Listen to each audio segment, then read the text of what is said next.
First contact. Supreme Commander Vexthar's mandibles clicked in irritation as the holographic display flickered to life, showing the primitive spacecraft approaching the Confederacy's border outpost. The vessel was bulky, asymmetrical, and by all rational standards, completely inadequate for interstellar travel. Yet somehow it had arrived. This is what caused the alert. Vexthar asked, six eyes blinking in sequential patterns that conveyed disbelief to the other Calaxians in the command center. A pre-gravitic civilization stumbling onto our doorstep. Science Officer Zirak's tentacles rippled in the Calaxian approximation of a shrug.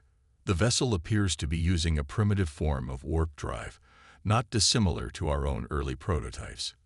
But the radiation signature is unusual. Unusual how? Vexthar demanded. It's more efficient than it should be, Zirak admitted. Their theoretical understanding seems incomplete, yet they've achieved practical results that our own engineers didn't accomplish until centuries later in our development. Vexthar chittered dismissively. Lucky accidents happen. What of the biologicals aboard? The hologram shifted, displaying thermal imagery of the ship's interior. Moving heat signatures indicated approximately 50 beings moving within the vessel. They appear to be endothermic bipeds, Zirak reported. Soft-tissued, internal skeleton, bilateral symmetry, virtually defenseless by Confederate standards. No natural weapons, minimal physical strength compared to even our juveniles, and their homeworld's gravity suggests they've evolved in a relatively forgiving environment. Another species of prey, then, remarked war strategist Kavoth, his armored exoskeleton gleaming under the command center's lights. Should we simply eliminate them now and save ourselves the inevitable conflict later? The Confederacy Charter requires first contact protocols, Zirak reminded them. Besides, intelligence may want to examine their unusual drive technology. Vexthar considered this. The Galactic Confederacy united the 12 apex predator species from 12 different worlds. For millennia, they had maintained order across 3 spiral arms of the galaxy, culling primitive species before they could become threats, while integrating the rare worthy ones into their power structure as subordinates. It was a system that worked. Very well, he decided. Initiate first contact protocols. Inform Intelligence Division. If these creatures prove interesting, we may permit them limited integration. If not, his mandibles clicked once in the universal Calaxian gesture for termination. Captain Ileana Chen felt a chill run down her spine that had nothing to do with the environmental systems of the UESS Pathfinder. After 6 months of deep space travel following the first successful test of the Morgan-Higgs warp engine, they had finally encountered alien life. And that life had just locked weapons on their ship. Status report, she demanded, her voice steady despite the adrenaline coursing through her veins. The alien vessel is approximately 3 kilometers in length, Lieutenant Commander Jackson reported from the sensor station. Energy readings indicate weapon systems that could vaporize us with minimal effort. They've established some kind of energy field around us, likely a tractor beam. We're being pulled toward what appears to be a docking bay. Chen nodded. And the message we're receiving. Communications Officer Patel looked up from her console. Universal Translator is working on it. Appears to be a standard greeting followed by instructions. They want us to prepare for boarding. Options? Chen asked, looking around the bridge. Chief Engineer Morgan, the Morgan of the Morgan-Higgs engine, cleared his throat. We could overload the warp coils, create a local spatial distortion, might disrupt their energy field, and potentially strand us here with a damaged drive. Security Chief Quan shook his head. Not unless we're certain they're hostile. Chen considered. Humanity had prepared for this moment ever since the discovery of the Proxima Centauri signals 50 years ago had confirmed they weren't alone. The United Earth Space Service had trained its officers for first contact scenarios ranging from peaceful exchange to immediate aggression. We follow protocols, she decided. Defensive posture but non-threatening. Full sensor recordings. Active the Babel protocol. Her officers nodded. The Babel Protocol, named after the biblical tower, was humanity's best guess at establishing communication with alien intelligence. It would transmit mathematical sequences, simple atomic models, and basic conceptual imagery designed to establish a foundation for communication. And let's show them something else, Chen added after a moment's thought. Activate the holographic culture display in the main airlock.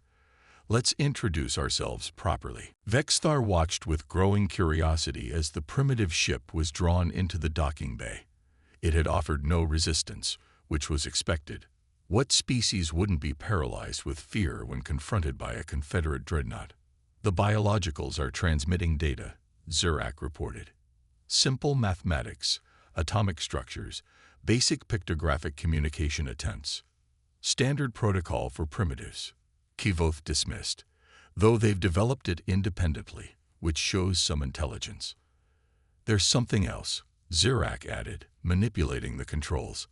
They're broadcasting some kind of cultural display.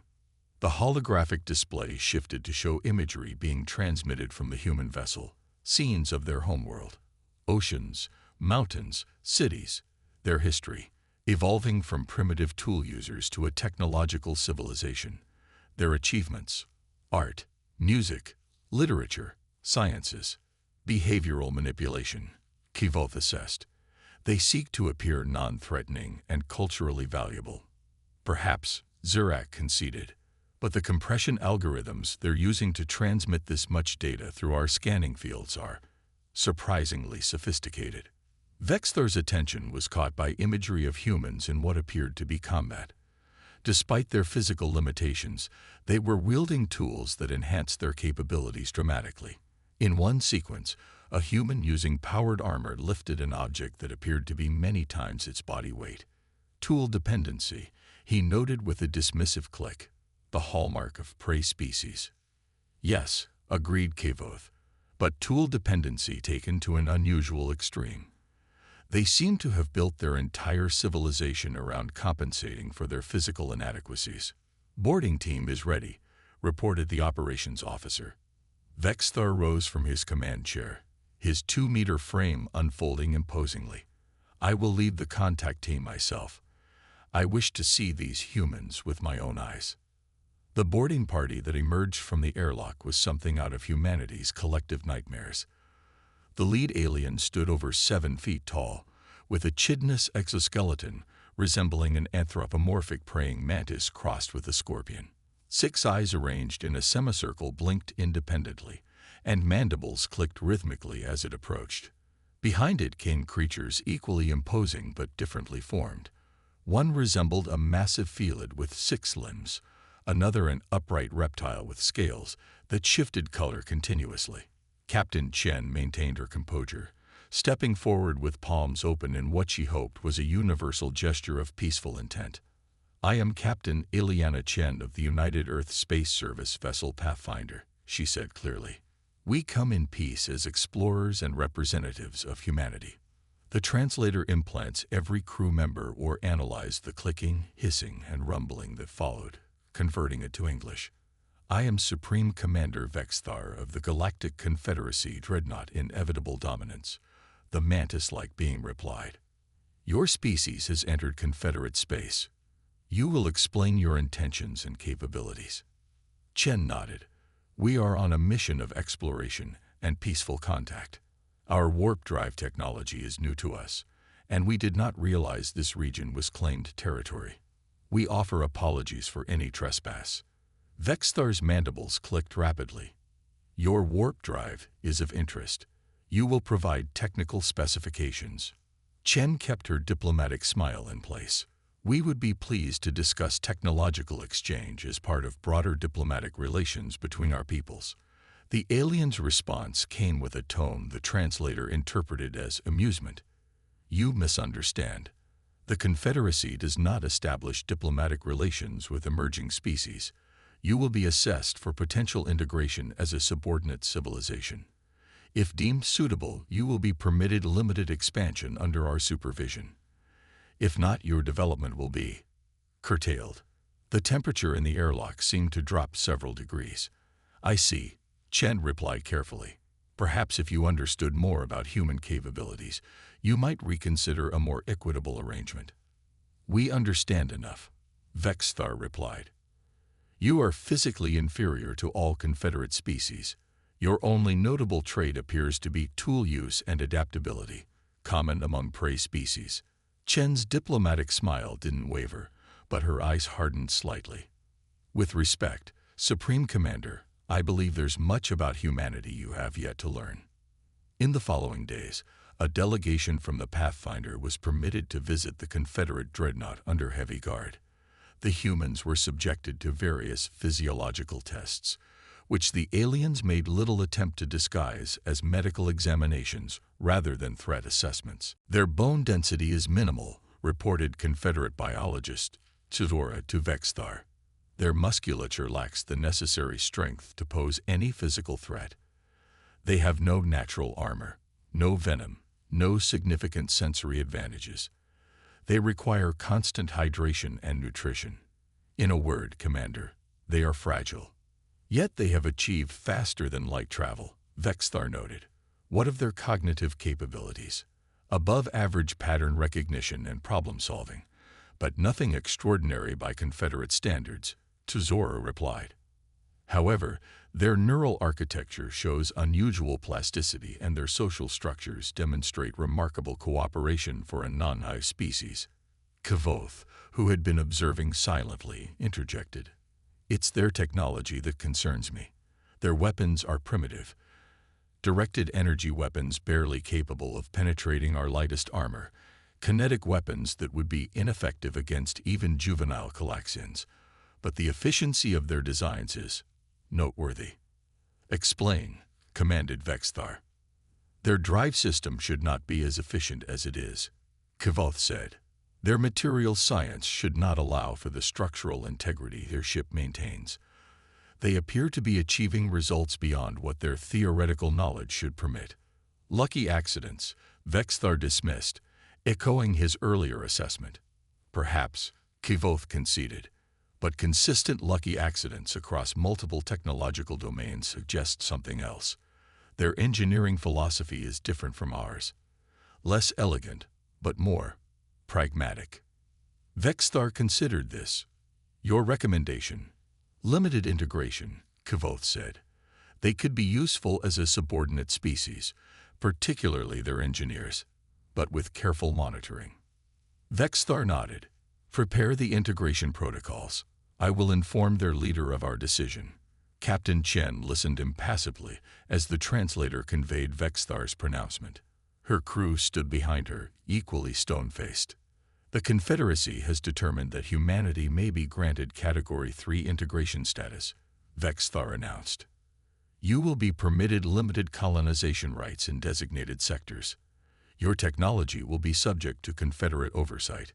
Your military capabilities will be restricted. In exchange, you will receive Confederate protection and limited access to our technological database. And if we decline? Chen asked calmly. Vexthar's mandibles clicked once, sharply. That would be unwise. Non-integrated species are considered potential threats and dealt with accordingly. Chen nodded slowly. I understand.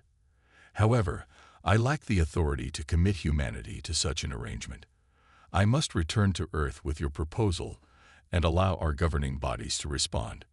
Unacceptable, Vexthar replied. Your vessel will remain here. The Confederate delegation will accompany you to your homeworld aboard one of our ships to complete the integration process.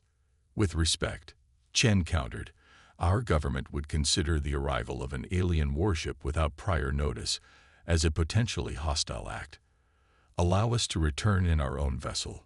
We can establish communication protocols and arrange a formal diplomatic meeting.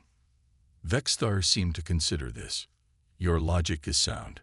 However, we will install a Confederate observer unit on your vessel to monitor your return journey and establish communications with your leaders. That would be acceptable, Chen agreed, perhaps too quickly. Later, alone in her quarters with her senior officers and with Confederate surveillance devices carefully jammed, Chen's diplomatic facade dropped. They see us as prey, she stated flatly. Potential slaves at best, a problem to be eliminated at worst. Their technology is centuries beyond ours, Morgan admitted, but their understanding of our capabilities is flawed. They've underestimated us, Quan agreed. Their security protocols are designed to contain threats they understand. I've identified 17 distinct vulnerabilities in just the systems I've been permitted to observe. And their observer unit? Chen asked. Morgan smiled thinly. Will provide us with unprecedented access to their technological database if I can isolate its communication protocols from its monitoring functions. The risk is substantial, Chen cautioned. If they discover our intentions before we reach Earth, the risk of doing nothing is greater, Paddle said quietly. You saw their historical records, Captain. The Confederacy has integrated dozens of species and curtailed hundreds more. Integration means servitude. Curtailment means extinction. Chen nodded grimly. Then we proceed as planned. We'll give humanity the warning it needs. The Confederacy thinks they're evaluating us for integration, but they've missed something fundamental about humans. What's that, Captain? Asked Lieutenant Commander Jackson. Chen's eyes flashed with determination. When backed into a corner, we don't submit. We innovate. We adapt. We overcome.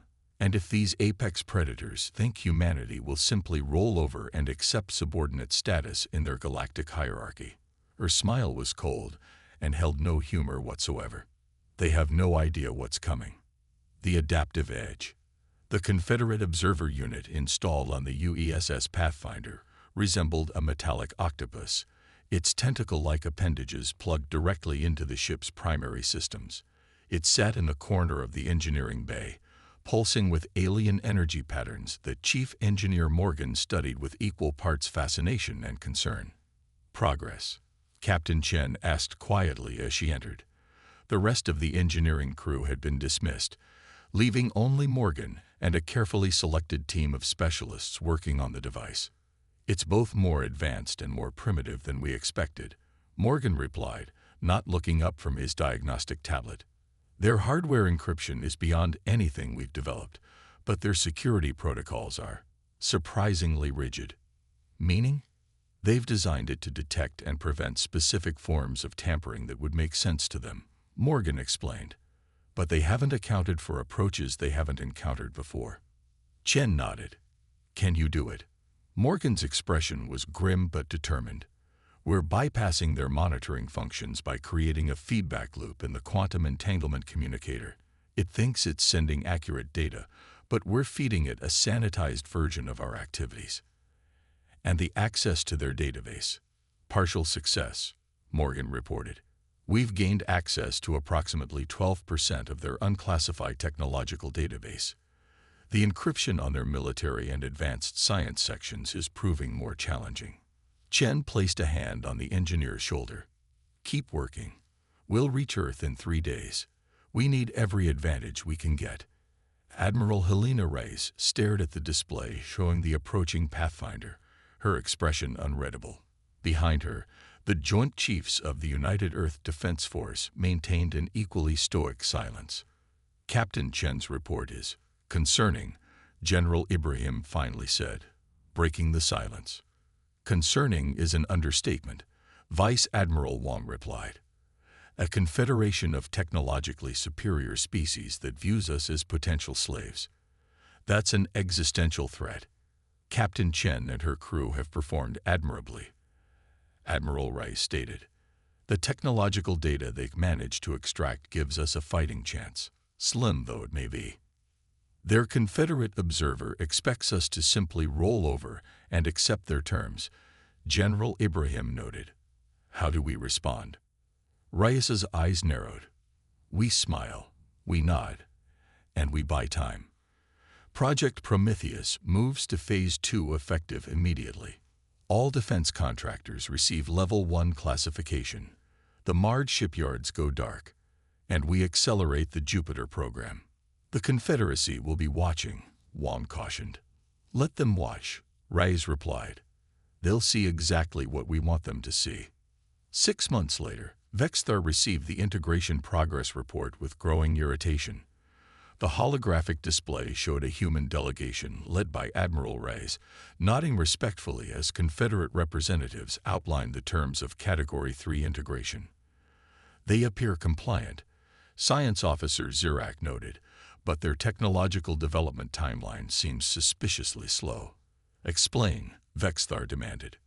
"Based on their rate of advancement prior to contact, they should have already incorporated at least basic Confederate materials science into their production processes," Zirak explained.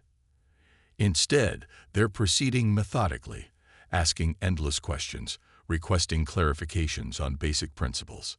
War strategist Kavoth's eyes narrowed. "They're stalling." "Perhaps," Zirak conceded, "or perhaps they truly struggle to comprehend. Their cognitive architecture is different from ours.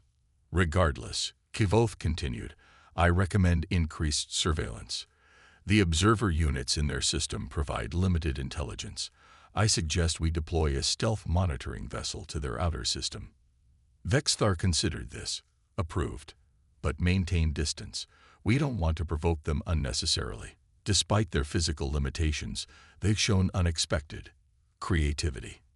The Confederate stealth vessel Silent Hunter slipped into the Sol system undetected, or so its commander, Subtactician Grexel, believed. Its advanced cloaking technology rendered it invisible to conventional sensors, allowing it to drift past the primitive detection arrays at the system's edge. "Proceed to observation position," Grexel ordered. "Passive scans only." The vessel glided silently toward Jupiter, where intelligence suggested the humans had established research outposts on several moons. As they approached, the sensor officer suddenly stiffened. "Commander, I'm detecting anomalous energy patterns at coordinates 43.7 by 18.9. Source?" Grexel demanded. "Unknown. It doesn't match any known natural phenomenon or Confederate technology." Grexel moved to the sensor station, examining the readings personally. "Modify our course. Let's investigate." He never finished the sentence. A brilliant pulse of energy erupted from the seemingly empty space ahead, enveloping the Silent Hunter in a field of swirling, distorted spacetime. Alarms blared as the ship's systems began failing in cascading sequence. "We're caught in some kind of dimensional anchor," the helmsman chittered frantically. "Drive systems offline. Weapons offline." "Impossible," Grexel hissed. "Their technology isn't capable of." The view screen flickered, showing a human vessel materializing barely 1,000 meters away. Unlike the bulky, asymmetrical design of the Pathfinder, this ship was sleek, predatory, and bristling with weapons, unlike anything the Confederacy had cataloged from human technology. "This is Captain Sorensen of the UED of Vessel Artemis," came the transmission. "Your vessel has violated sovereign human space. Power down remaining systems and prepare to be boarded." Grexel's mandibles clicked in rage. "Release us immediately. You have no authority over a Confederate vessel." The human captain's expression remained impassive. "Your stealth technology is impressive, but ultimately ineffective against our gravity wave detection grid. As for authority," a cold smile crossed her face, "we reject your Category 3 integration status. The Confederate observer units have been contained, and this vessel will be added to our collection. Resist, and we will be forced to demonstrate capabilities your intelligence reports have clearly failed to identify." "They've what?" Vexthar's rage caused several junior officers to flee the command center as equipment shattered under his powerful limbs. "The humans have captured the Silent Hunter," Kavoth repeated calmly, "and they've somehow neutralized all observer units in their system simultaneously." "How is this possible?" Vexthar demanded. "Their technology is primitive. Their species is barely out of its planetary cradle. Evidently," Zirak interjected, "our assessment was flawed." Vexthar turned his rage toward the science officer. "You assured me they were a Category 3 civilization at best. Based on available data, they were," Zirak defended. "But it appears they were concealing capabilities, or developing them at an unprecedented rate," Kavoth suggested. The dimensional anchor technology that captured the Silent Hunter doesn't appear in any of our databases. It's entirely new. Vexthar's rage subsided into cold calculation. Options. We could dispatch a battle group, Kevov offered, a show of force to remind them of their place, and risk losing more ships to unknown weapons. Zirak countered. We need more intelligence first. Vexthar clicked his mandibles thoughtfully. Send a diplomatic vessel. Request the return of our scout ship and crew. Offer. Concessions if necessary. But prepare the 14th Fleet for deployment. If diplomacy fails, we will demonstrate what happens to species that defy the Confederacy. Admiral Reyes stood in the observation dome of Jupiter Station, watching as engineers swarmed over the captured Confederate vessel. Beside her, Dr. Eliza Rahman, director of Project Prometheus, gestured excitedly toward holographic displays showing various alien components. Their material science is extraordinary, Rahman enthused, but their application is unimaginative. Explain, Reyes requested, echoing unknowingly the command style of their adversaries. They've achieved technological supremacy and then stagnated, Rahman explained. Their designs emphasize reliability and tradition over innovation. They haven't fundamentally improved their warp drive design in over 300 years, according to their own database. Complacency, Reyes suggested. Exactly, Rahman agreed. They've been the apex predators for so long they've forgotten how to evolve. Everything about their technology is overbuilt, like they're compensating for challenges they no longer face. Reyes nodded slowly. And our projects. Rahman's smile was fierce with pride. The Jupiter program is ahead of schedule. The dimensional anchor was just the beginning. The quantum fold technology reverse-engineered from their communicator has applications they never considered. And the biosynthetic interface systems. Are they battle-ready? The first generation, yes, Rahman confirmed. The neural enhancement suites are already being installed in our frontline vessels. The Phase UU combat enhancement systems begin human trials next week. Reyes turned from the viewport to face the scientists directly. The Confederate diplomatic vessel will arrive in 3 days. We need to show them enough to make them reconsider conflict, but not enough to reveal our full capabilities. A dangerous balancing act, Rahman noted. Indeed, Reyes agreed grimly. But humanity has always excelled at dancing on the edge. The Confederate diplomatic vessel Reason Discourse was, despite its name, heavily armed.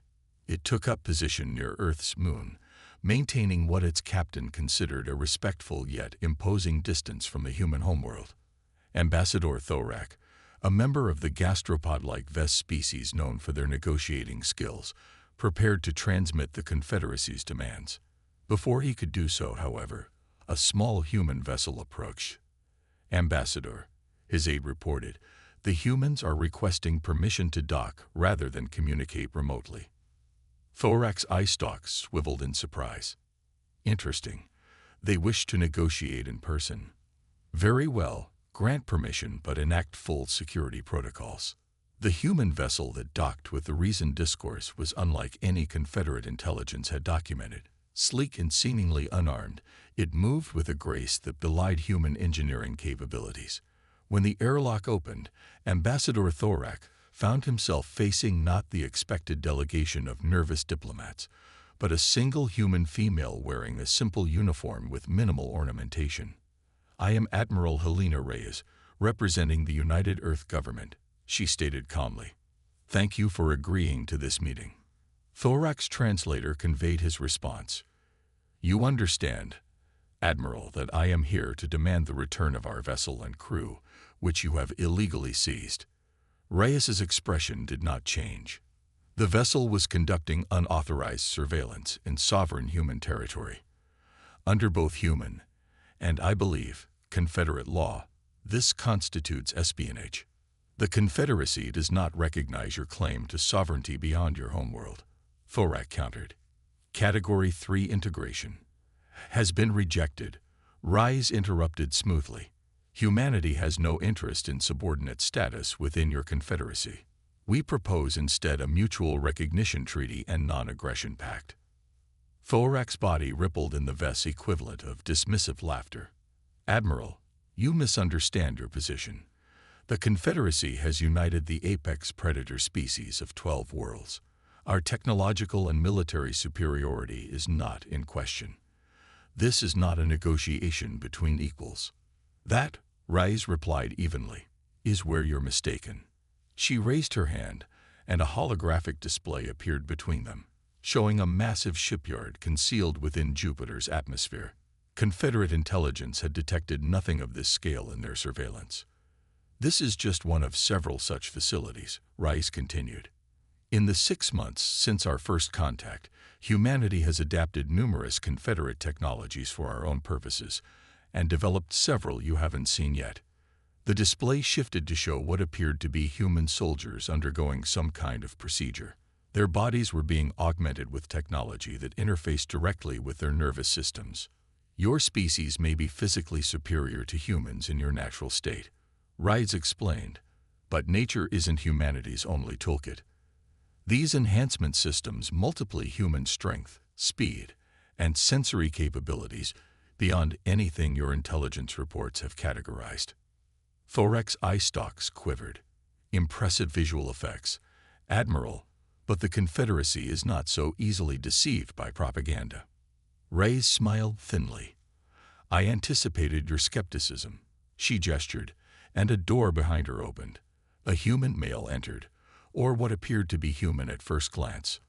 Upon closer inspection, Thorak could see the differences. The man's skin had a subtle metallic sheen. His movements were too precise, too fluid, and when he spoke, his voice carried harmonics impossible for natural human vocal cords.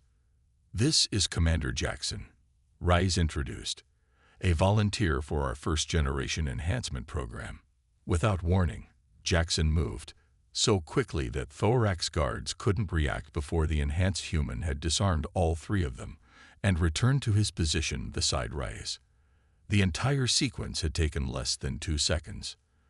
The Silent Hunter and its crew will be returned to you intact, Rise continued as if nothing had happened, as a gesture of good faith. In exchange, we expect the Confederacy to recognize humanity's sovereign territory, including our existing colonies and a mutually agreed expansion zone.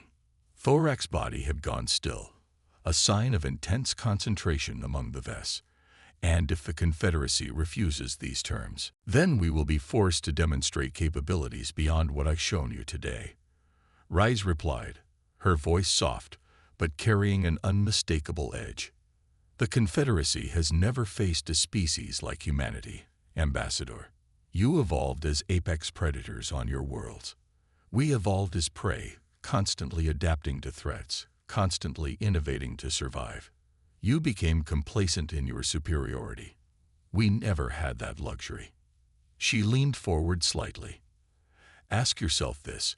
In the brief time since our first contact, we've already reverse-engineered enough of your technology to capture one of your stealth vessels and enhance our own capabilities beyond your intelligence estimates.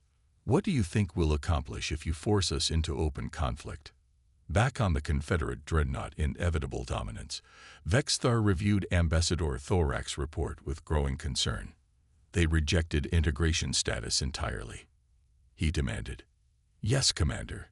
Thorak confirmed via holocommunication, and based on what I've witnessed, I recommend we seriously consider their counterproposal. You suggest treating with prey as equals. Kvoth interjected, mandibles clicking in derision. Thorak's eye stalks oriented toward the war strategist. I suggest recognizing that our classification may have been premature. These humans, they aren't like other species we've encountered. Their rate of technological adaptation is unprecedented, and their enhancement systems, exaggerations, Kvoth dismissed. Psychological warfare. I witnessed their capabilities firsthand, Thorak insisted. Their enhanced soldier moved faster than our guards could perceive. Vexthar raised a limb, silencing the debate. Your recommendation, Ambassador. Accept their terms, Thorak said without hesitation. At least temporarily. We need time to reassess our understanding of human capabilities and potential. If they continue to develop at their current rate. The ambassador didn't finish the thought. He didn't need to. Vexthar's mandibles clicked rapidly as he processed the implications. The Confederacy had maintained dominance through technological superiority and physical prowess for millennia. The idea that a soft-bodied prey species could challenge that dominance was almost inconceivable. Almost. "The 14th Fleet stands ready," Kvoth reminded him. "We could end this presumption now, and risk a protracted conflict with an enemy whose capabilities we clearly don't fully understand." Zirak countered. "The ambassador's caution is warranted." Vexthar stared at the holographic representation of Earth rotating slowly above the command table. Such an unassuming world to produce a species that defied Confederate expectations so thoroughly. "We will accept their terms," he decided finally. "For now. But increase surveillance at the maximum distance their detection grid allows. Accelerate our military modernization programs. And," he hesitated briefly, "initiate a comprehensive review of all Confederate defense protocols. If these humans can adapt our technology so quickly, we must assume they will continue to do so." As the holograms faded and his officers departed to carry out his orders, Vexthar remained, watching the image of Earth rotate. For the first time in his long career, an emotion unfamiliar to Calaxians began to form in his consciousness. It wasn't quite fear. Apex predators did not acknowledge fear, but it was something remarkably similar. A recognition that the hunting grounds had changed, and a new and unpredictable competitor had emerged. The humans had been categorized as prey, but something in Vexthar's ancient predator instincts whispered a warning. These humans hunted back. The siege of Proxima. The orbital shipyards of Proxima Centauri gleamed in the ruddy light of their parent star. What had begun as a simple research outpost 5 years earlier had rapidly expanded into humanity's most significant off-Earth industrial center following first contact with the Confederacy. Governor Maya Oko stood at the viewport of Proxima Command, watching as automated construction drones swarmed around the skeletal frame of what would become humanity's largest warship. Behind her, the holographic representation of Admiral Rise flickered slightly, a consequence of the quantum entanglement communicator still operating at less than optimal efficiency across the 4.2 light-year distance. "The Confederacy is growing restless," Rise reported without preamble. "Their diplomatic communications have become increasingly pointed regarding our military buildup." Oko didn't turn from the viewport. "We're still well within the terms of the treaty. Nothing prohibits defensive installations within sovereign territory." "True," Rise acknowledged, "but K.